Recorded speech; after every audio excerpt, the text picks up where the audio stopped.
On se retrouve pour un petit bilan, analyse de mi-journée, du 10 septembre, analyse des perspectives un petit peu. Il s'est passé plein de choses depuis ce matin.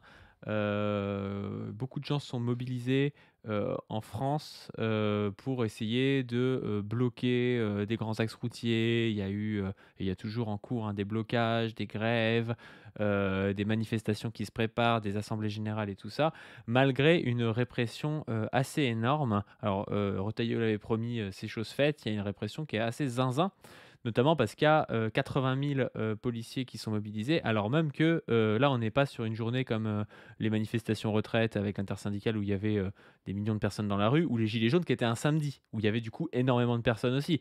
Là, c'est, une première journée où c'est vraiment des gens qui sont parmi les plus déter, je pense, qui y vont parce que, l'intersyndicale a appelé pour le 18, donc il y a pas une grève qui est, massive, et c'est en pleine semaine, donc il fallait faire grève, alors même que des fois ton syndicat n'a même pas posé de préavis de grève ou n'est pas réellement, mobilisé. Donc il y a une répression qui est massive et pourtant il y a quand même des actions, donc on va pouvoir parler de tout ça et puis essayer d'analyser, la suite avec Chris. Chris, comment ça va? Bah, ça va, j'étais sur un point ce matin, tout le monde est déter, il y a plein de petits points un peu partout, faut bien se coordonner. On voit effectivement, on va montrer des images, mais comme, l'idée c'est vraiment de déloger très vite les points, d'être tout de suite très, très, très violent. On n'est pas du tout dans des techniques d'encerclage de manif, comme tu disais tout à l'heure, un peu plus régulières. Et on n'est plus dans ce qu'on avait vu avec les Gilets jaunes, c'est-à-dire un peu un attentisme, parce que les Gilets jaunes avaient surpris les forces de l'ordre. Et donc, ils avaient laissé s'installer les ronds-points. Ils pensaient qu'ils allaient partir, mais en fait, ils ont tenu. Et à la fin, on sait que ça s'est fini par la violence et la force, mais ça avait attendu. Là, Retailleau a appris du truc. Il sait que si les gens s'installent, ils vont rester, ils vont bloquer. Donc ça, c'est plutôt une bonne chose, ça montre la détermination du mouvement. Mais en Puis face, c'est on qu'on a est des... mieux organisé qu'avant, hein, Voilà, donc on est, mieux voilà. organisé. Mais Alors ils là, le connaissent truc, mieux, mais nous aussi. voilà. Et par contre, eux, leur truc, c'est vraiment de violenter, arrêter. Il va faire des chiffres, vous allez voir toute la journée, là, il dit il y a 200 interpellations, il va violenter, arrêter.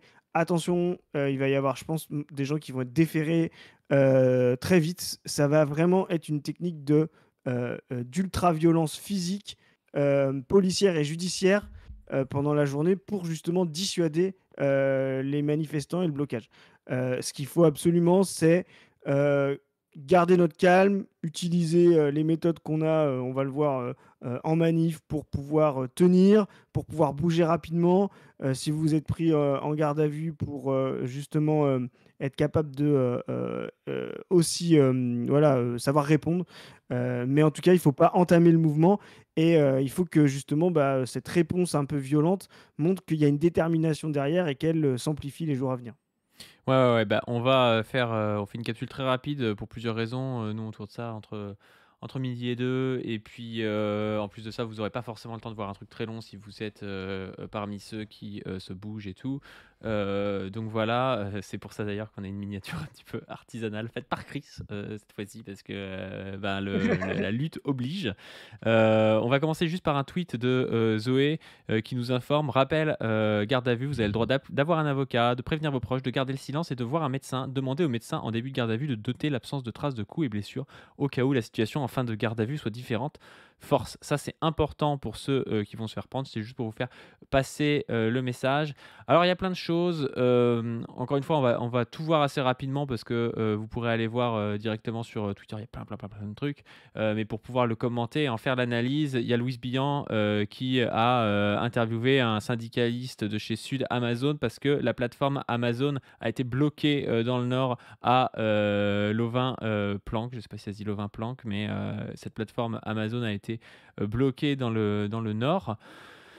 Il y a eu des blocages du périphérique à Lyon, il y en a eu aussi évidemment à Paris, il y en a eu à Rennes avec notamment un bus qui a brûlé à Rennes. Alors je ne sais pas si on le voit quelque part. On a eu, la police donc qui a, massivement réprimé, et notamment, cette action de la police, hein, la police de Retailleau qui, gaze des enfants qui vont à l'école, maternelle. Donc, bon, ça c'est quand même assez intéressant, hein, parce que c'est des gens qui se disent de l'ordre et qui disent que c'est les gens qui bloquent qui sont violents. Donc quand tu as quelqu'un qui fait une opération péage gratuit ou qui bloque un rond-point, en plus on sait, enfin moi je sais que par chez moi, dans les blocages, ça laisse passer les soignants, ça laisse passer les ambulances. En fait, ça c'est des choses, c'est pour bloquer surtout la logistique, c'est juste pour bloquer les afflux, de camions ou des choses comme ça. Eux, ils appellent ça violence. Par contre, gazer des enfants, ils appellent pas ça violence, donc on va voir ça.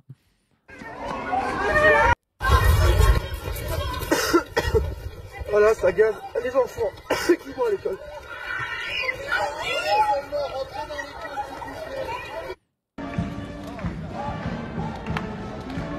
On voit le nombre de flics, c'est délirant. Et puis, on 80 voit 000, un peu qui, 80 qui crée le désordre. Ça, on peut se le garder pour tout à l'heure. Là, on a des confrontations entre les grévistes et les CRS. Ça, c'est intéressant aussi parce qu'ils disent que c'est pour enlever les blocages, qu'il n'y a pas le droit de blocage. Mais en France, on a quand même le droit déjà à la mobilisation, mais on a le droit à la grève. Ce qu'ils appellent blocage, là, c'est le blocage un centre de bus à Paris par des gens qui sont aussi des grévistes, qui sont des conducteurs de bus, qui sont des gens qui bossent dans les transports comme ça et qui ont le droit de faire grève et d'empêcher au maximum, on va dire, leur lieu de travail de tourner, parce que c'est eux qui le font tourner, quoi. Mais Vas-y. c'est une violence effectivement totalement, enfin, je ne vais pas dire disproportionnée, c'est proportionné comment dire, à la peur de la bourgeoisie de justement voir quelque chose qui s'étend. Tout est fait depuis un moment de manière institutionnelle, constitutionnelle, etc., pour faire en sorte de tuer le mouvement. Nous, on fait une petite capsule là, un peu rapide, mais aussi pour tenir l'espace. Parce que ça va être aussi un argument ce soir de dire en fait finalement il n'y a pas eu grand chose, il n'y a pas eu trop de gens et en fait là on va vous montrer tout ce qu'il y a, on essaiera de refaire des choses. Il y a plein de blocages un peu Mais, partout. Si allez vous- sur on va vous le mettre en lien, le Telegram du Canard Réfractaire qu'ils ont fait au Canard Réfractaire. Balance ton action. Il y a plein d'actions partout Il y en a plein France, hein. d'actions partout, donc C'est voilà, juste qu'elles sont très vite réprimées. voilà, très vite réprimées, mais postez-les, rejoignez-les si vous pouvez. Nous, on va les rejoindre. Il y a les camarades qui y sont déjà, mais on essaye aussi de tenir le YouTube ce midi pour vous dire ça bouge vraiment ce 10 septembre. Donc, vous pouvez vous bouger aussi, avec aussi des conseils, avec des lieux, avec montrer ce qui marche pas. Voilà, c'est important qu'on Et tienne aller dans les le points choc. stratégiques.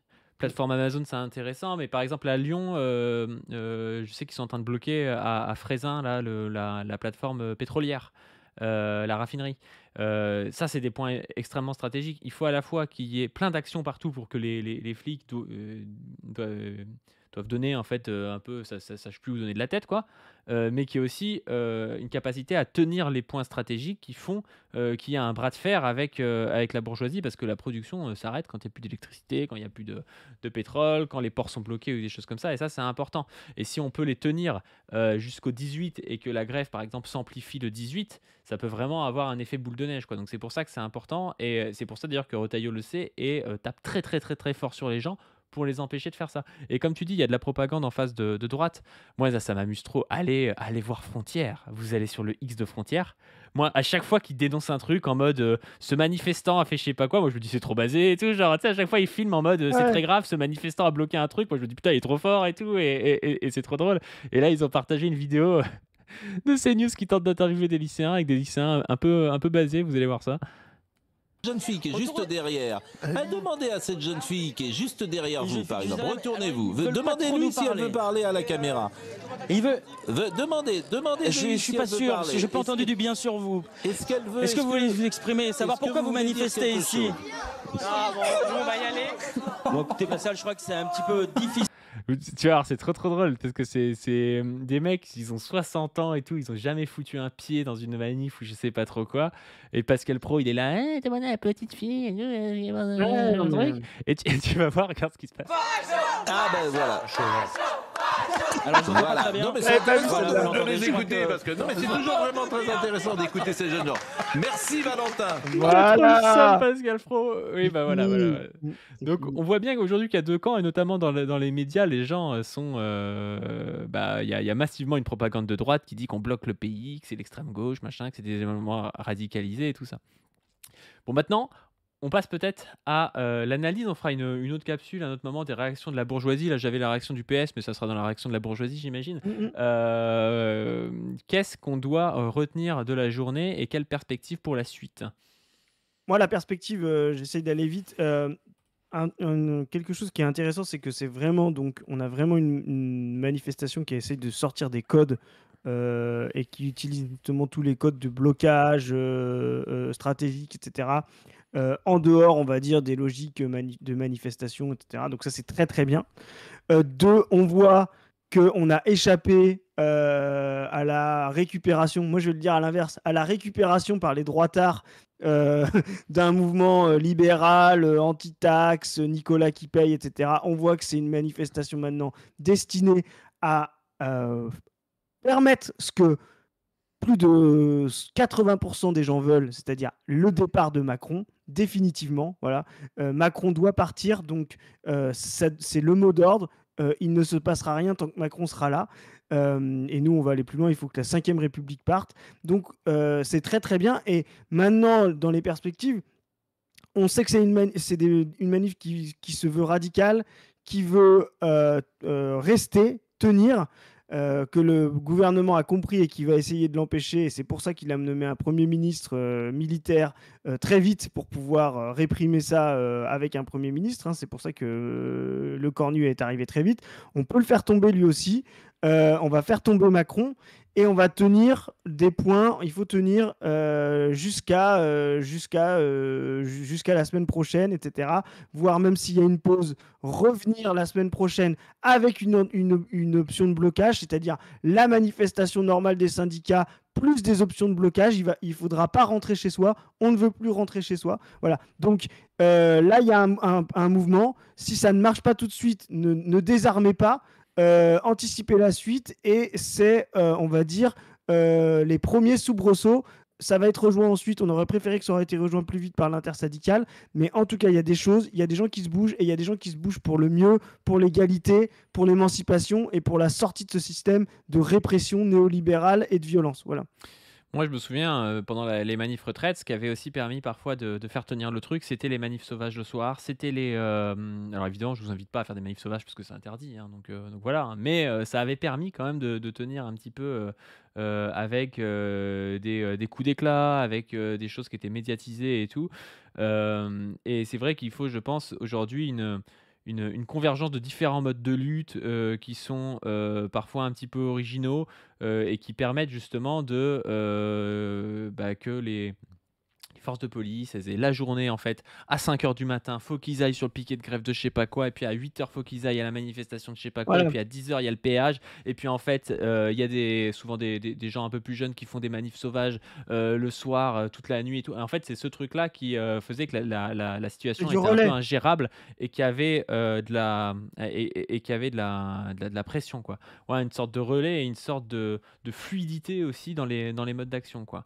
Moi, je trouve que ça appelle aussi, quand on voit ça, à l'organisation. C'est pas normal que les syndicats aient appelé aussi mollement, on va dire, au 10 septembre, que l'intersyndicale ait appelé au 18. Alors, on sait que dans la CGT, ça a fini par appeler au 10, mais un peu mollassonnement. Il y a des CGT, notamment qu'on a interviewé sur la chaîne On ne veut plus, des CGT qui étaient à l'avant-garde de tout ça, notamment la CGT Nord, l'UD-CGT Nord qui avait appelé dès début août au 10 septembre, mais la CGT a traîné là-dessus. Et moi, je vous invite, alors pas forcément là maintenant dans la journée, mais à essayer de considérer des modes d'organisation, de rentrer dans des syndicats, dans des partis, dans des choses comme ça, parce que je pense que la manière dont c'est en train de se passer, la manière dont on se fait défoncer, fait qu'on va devoir s'appuyer sur des forces collectives. Et malgré tout, les partis et les syndicats sont des forces collectives et sont une manière de s'organiser. Alors à nous de les faire bouger, à nous d'impulser par la base une nouvelle radicalité, mais je pense vraiment qu'il ne faut pas non plus se laisser en martyr, faire une action une fois, se faire défoncer par les flics, rentrer chez soi et se dire c'est impossible, quoi. C'est ça. dans l'histoire du mouvement ouvrier, il y a des moments qui ont été beaucoup plus violents, même si aujourd'hui ça nous paraît extrêmement violent. Il y a des moments où c'était beaucoup plus violent et c'est par l'organisation qu'on s'en est sorti. Et aujourd'hui, je pense que c'est encore une fois par l'organisation qu'on doit s'en sortir, quoi. Exactement. Donc il va falloir tenir, amplifier et rejoindre. Voilà, c'est l'objectif. Bah ouais, ouais. Bon, bah sur ce, on va s'arrêter là peut-être. N'hésitez pas à rejoindre le Telegram et vous abonner à la chaîne On ne veut plus, à soutenir la caisse de lutte On ne veut plus, à rejoindre le nouveau Telegram du Canard Réfractaire Balance ton action pour balancer votre action. Et ne faites rien d'illégal parce que ce n'est pas légal. Et sur Voilà. ce, on vous dit à plus. Salut, force à vous.